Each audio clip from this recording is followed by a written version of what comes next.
I refused to keep paying my mother-in-law's rent while on maternity leave, and now she's trying to ruin my marriage and drive a wedge between my husband and me. Hi everyone, my name is Amy, 33, female. 5 years ago, my entire life fell apart. Let me start from the beginning. I met my husband Jordan, 35, male, when I was on a trip to visit my friend Sarah, who lived in this beautiful little town. I remember it was the first week of July, and the weather was just perfect. Sarah had been bugging me for ages to come and stay with her, and I finally decided to take her up on the offer. Little did I know that this trip would change my life forever. Jordan lived right next door to Sarah's place. On my first day there, I was sitting on Sarah's porch, sipping iced tea and enjoying the sunset, when I saw him for the first time. He was out watering his plants, looking all calm and content. We made eye contact, and I swear I felt something shift inside me. You know that feeling when you just know something special is about to happen? That's what it was like. Sarah noticed my interest and told me that Jordan was a great guy, but had been single for a while. She suggested I say hi the next time I saw him, which I did the very next day. I was on my way to grab a coffee, and there he was, sitting on his porch, reading a book. I mustered up the courage to introduce myself, and we ended up chatting for almost an hour.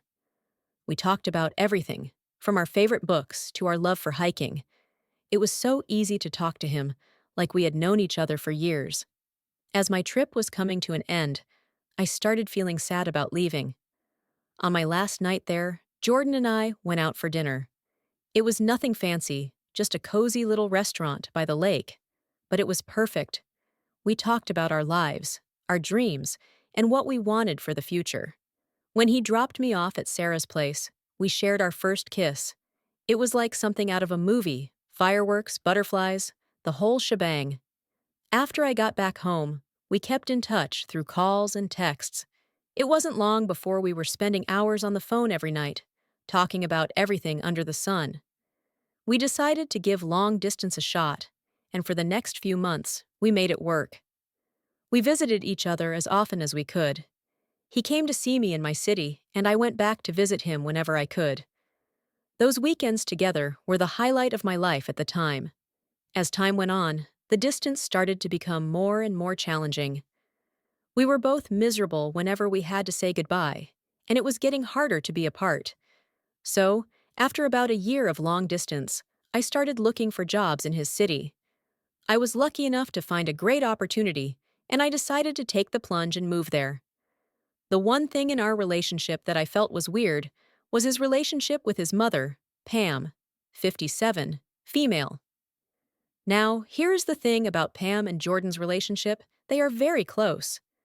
Jordan is a typical mama's boy, and Pam is one of those moms who don't think that anyone is good enough for their son. Her relationship with Jordan sometimes made me feel like the third wheel in our own relationship.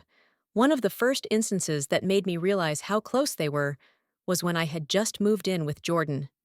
We had just settled into our new apartment and were still getting things sorted out. One evening, Pam showed up unannounced. She had a key to the place, which I didn't know she had, and walked in while we were having dinner. It was a bit awkward, to say the least. She started rearranging things in the kitchen, telling us how she thought it should be organized. I tried to laugh it off, thinking she was just being helpful, but it felt like she was trying to impose her way of doing things on us. Pam's opinions often seemed to carry more weight than mine. I remember when we were choosing furniture for our place, we found a beautiful couch that we both loved. But when Pam saw it, she made a face and said it wasn't practical and that we should get something else. Jordan agreed with her, and we ended up getting a different couch, one that Pam liked but I really didn't care for.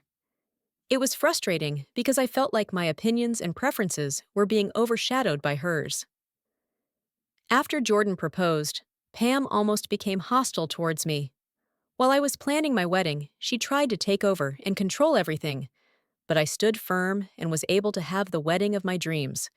Let me tell you, it was not easy. Pam was like a hurricane, sweeping through every aspect of our wedding plans, and I had to be the sturdy rock that stood in her way. Right after we announced our engagement, Pam started calling me every day with suggestions and ideas for the wedding. At first, I thought she was just being helpful, but it quickly became clear that she wanted to be in charge of the whole thing. She would say things like, "You should go with a traditional church wedding, Amy. It's what our family expects." Now, Jordan and I had already decided we wanted an outdoor ceremony by a lake, surrounded by nature. It was something that meant a lot to both of us, but Pam wasn't having it. She even went as far as to book a church and arrange a meeting with the pastor without consulting us. Then there was the issue with the dress. I had found the perfect dress, a simple, elegant gown that made me feel like a princess. But when Pam saw it, she wrinkled her nose and said, "Oh, that's nice, but don't you think it's a bit plain? You should go for something more extravagant, like a ball gown." She actually took me to another bridal shop and tried to get me to buy a huge, puffy dress that looked like it came straight out of a fairy tale. It wasn't me at all, and I had to firmly tell her that I was sticking with my choice.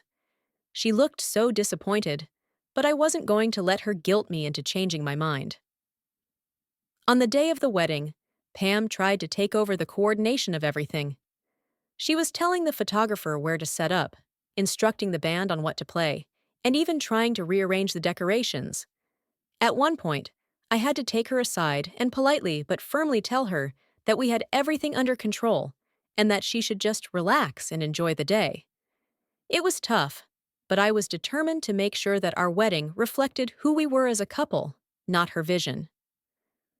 About a year after the wedding, Pam lost her job. She was working as a manager at a local store, and unfortunately, the store shut down. It was a tough time for her, and she was pretty shaken up. Jordan and I talked it over and agreed that until she could find another job, we would help her out with a rent. Pam's place wasn't too far from us, so it made sense to help her out rather than have her stress about finances on top of everything else. Pam started looking for a new job, but she kept complaining that it was hard to find one because of her age. She said, "No one wants to hire someone in their late 50 seconds. They all want young people." At first, I felt really bad for her and tried to be as supportive as possible. I even helped her update her resume and coached her on how to answer interview questions. But after a few weeks, I started to notice a pattern.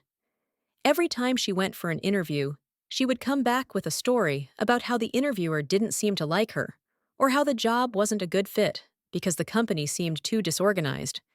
She would say things like, "I can't believe how unprofessional these people are," or "I don't want to work for a place that doesn't have its act together." It began to feel like she was finding excuses not to take any job that came her way.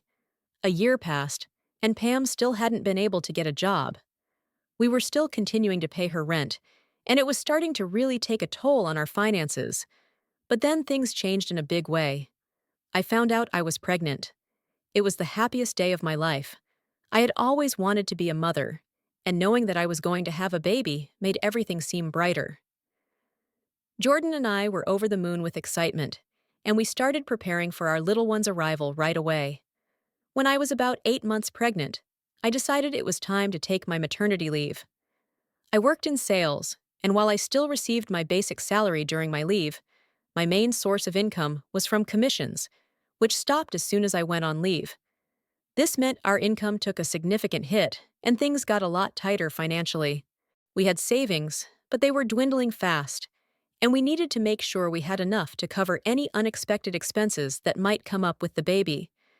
We agreed that we needed to have a serious talk with Pam and let her know that we couldn't continue to pay her rent. We decided to have the conversation the next day. Pam came over for lunch, and after we finished eating, we sat down with her in the living room. I was so nervous my heart was pounding in my chest. Jordan started by explaining our situation, how my income had decreased significantly, and how we were struggling to make ends meet. Pam listened quietly, but I could see her expression darken as she realized where the conversation was headed. When we told her that we wouldn't be able to pay her rent anymore, she got very upset. She said, "How am I supposed to survive without your help? I've been trying to find a job, but no one wants to hire someone my age." I felt bad for her, but I also knew that we had to prioritize our own family's needs. especially with a baby on the way. I tried to stay calm and explain that we had been supporting her for over a year and that we just couldn't afford it anymore. I suggested she look into other options, like finding a roommate to share the rent or even moving into a more affordable place. Pam was not happy about it. She said she couldn't possibly live with a stranger and that moving would be too much for her to handle. The conversation was tough, and it didn't end on a good note. Pam left in a huff, and I felt terrible. Less than a week later, Pam came to visit us again, and this time she didn't say anything about the rent. I thought we had moved past the whole issue. She seemed calm, and we had a nice chat about the baby and other light-hearted topics. It felt like a weight had been lifted off my shoulders, and I was relieved that things seemed to be getting better. But then, after she left, something strange happened. Jordan got a call from her, and I could see his face tense up as he listened. He didn't say much, just a few uh-huhs, and, okay, I'll be there soon. Less than 5 minutes later, he grabbed his keys and told me he had to go out for a bit. I assumed he was going to his mother's place, but I didn't think much of it at the time. Maybe she needed help with something, I thought. Hours passed, and Jordan still wasn't back. I started to get worried and tried calling him, but he didn't pick up. I sent him a few texts asking where he was and if everything was okay. All he responded with was a short message saying he wouldn't be home that night and that he'd explain everything later. My heart sank.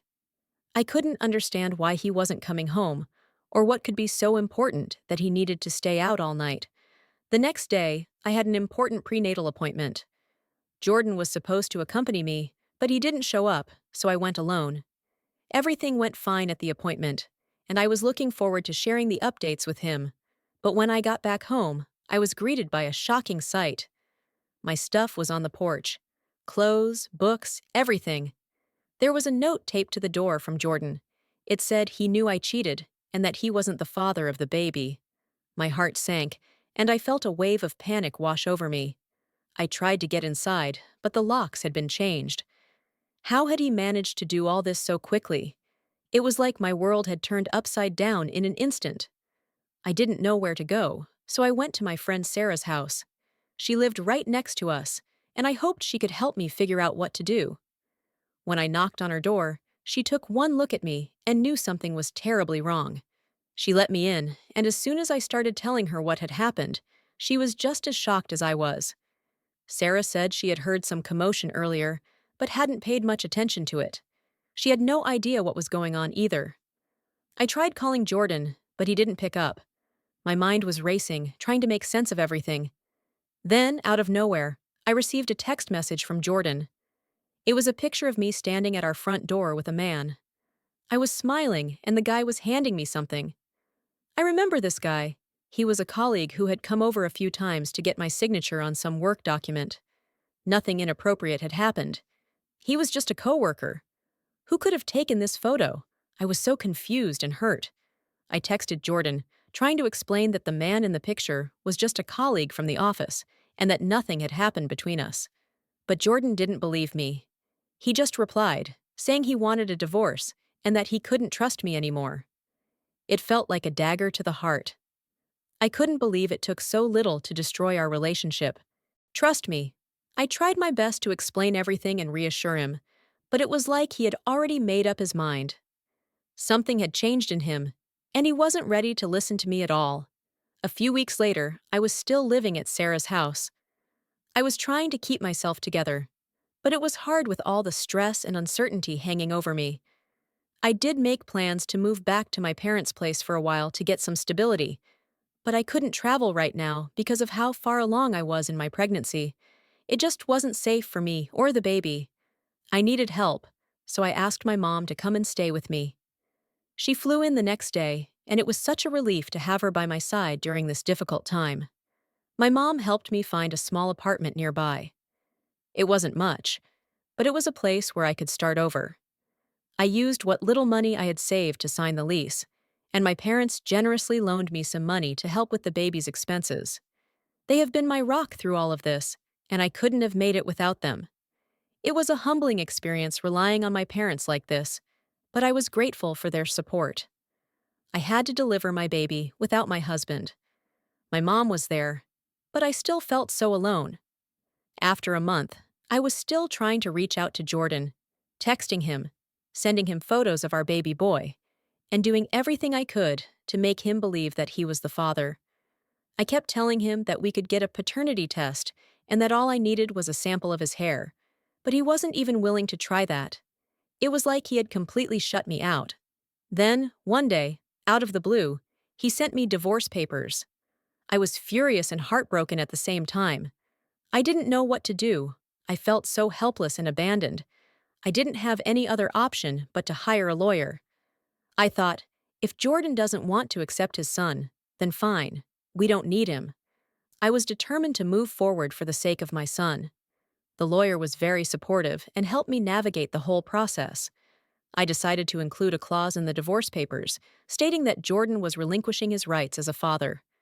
I was shocked when he happily signed the papers without any objections. It was like he didn't even care. Within a few months, we were divorced. Raising my son alone was really tough. There were sleepless nights, endless diaper changes, and moments when I just felt completely overwhelmed. If it wasn't for my mom, who actually came to help out with the baby, my dad, who helped financially, and my friends, who helped me stay sane through it all, I would have lost my mind. My mom stayed with me for several months, helping with everything from feeding to midnight cuddles. She was my rock, always there to pick me up when I was feeling down, and to remind me that I wasn't alone in this journey. My dad was amazing too. He provided financial support, which was a huge relief. Being a single parent with a newborn and trying to make ends meet was incredibly stressful, but knowing that my dad had my back made it a bit easier to breathe. My friends, especially Sarah, were my lifeline. They checked in on me, brought meals, took me out for coffee just to get me out of the house. They kept me grounded and gave me the strength to keep going, even though things got really tough. However, despite all the support, I became deeply depressed when I found out that Jordan was already getting married. Yes, within a year of us separating, he was tying the knot with someone else. It hit me like a ton of bricks. I couldn't help but think that he was with this new girl while he was still married to me. It all started to make sense. Why he was so unwilling to listen to me when I tried to explain the truth about the situation with our baby. He just wanted a way out of our marriage so he could walk out on me and our child. It took me a while, but I finally managed to pick up the pieces of my life after everything fell apart.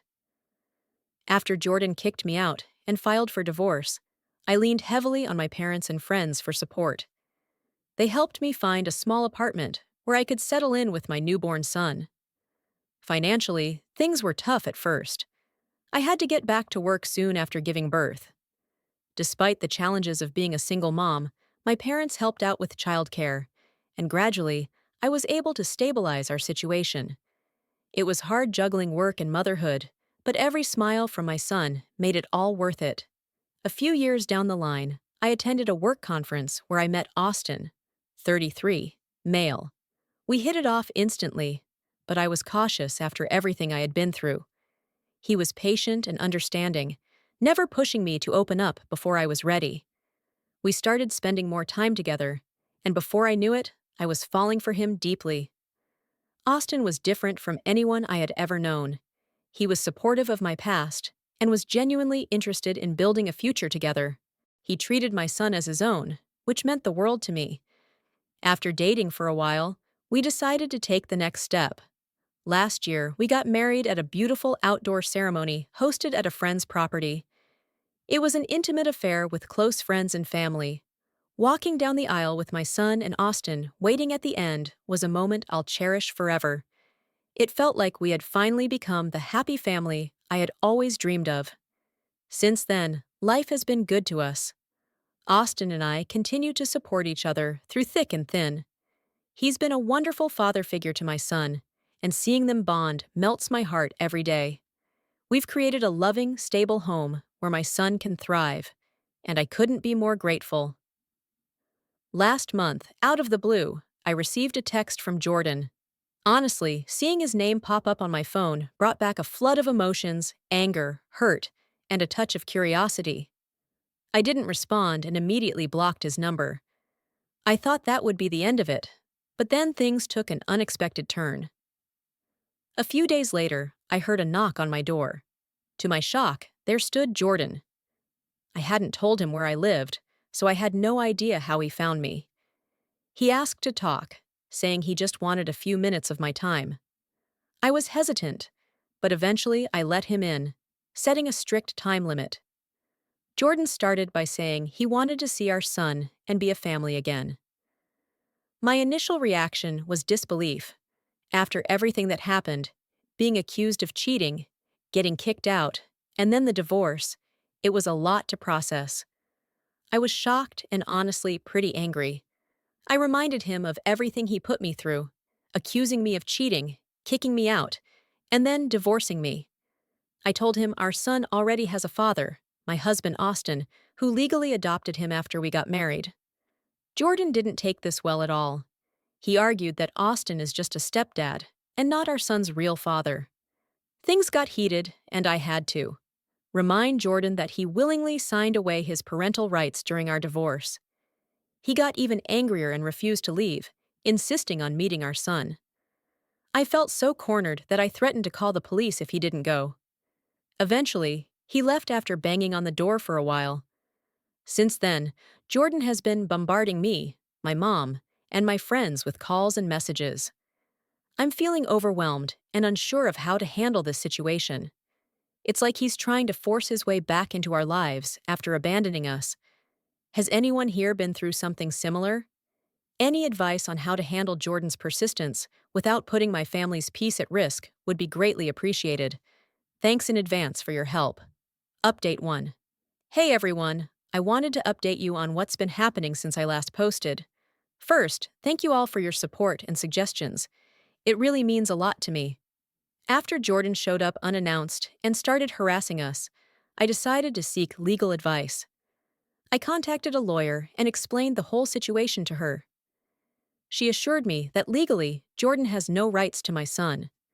She explained that because my husband, Austin, legally adopted my son after we got married, Jordan's rights as a biological father were effectively terminated when he willingly signed away his parental rights during our divorce. It was a huge relief to hear this from a legal professional. She also advised me on steps I could take if Jordan continued to harass us. She said we could pursue legal actions such as getting a restraining order or taking other measures to ensure our safety and peace of mind. Armed with this information, I feel more confident about handling the situation. I know now that legally, my family is protected, and I don't have to entertain Jordan's attempts to disrupt our lives. After I told Austin about it, he was understandably concerned and told me never to open the door if Jordan came by again. He's worried about Jordan's behavior, and honestly, so am I. Curiosity got the better of me, though, and I did a bit of social media digging. Turns out Jordan is divorced now. I'm not surprised, to be honest. Starting a new relationship on the back of another one rarely ends well. Since that incident, Jordan hasn't stopped with the texts and calls. It's all he's been doing, constantly trying to reach out to us. It's frustrating and unsettling, but for now, it's just been limited to that. I'm keeping Austin informed about everything, and he's been really supportive. We're both on the same page about not engaging with Jordan and prioritizing our safety and peace of mind. If Jordan escalates things further or tries anything else, I'm to take legal action to protect my family. Update 2. Hi guys, I have another update for you. I'm feeling really shaken right now.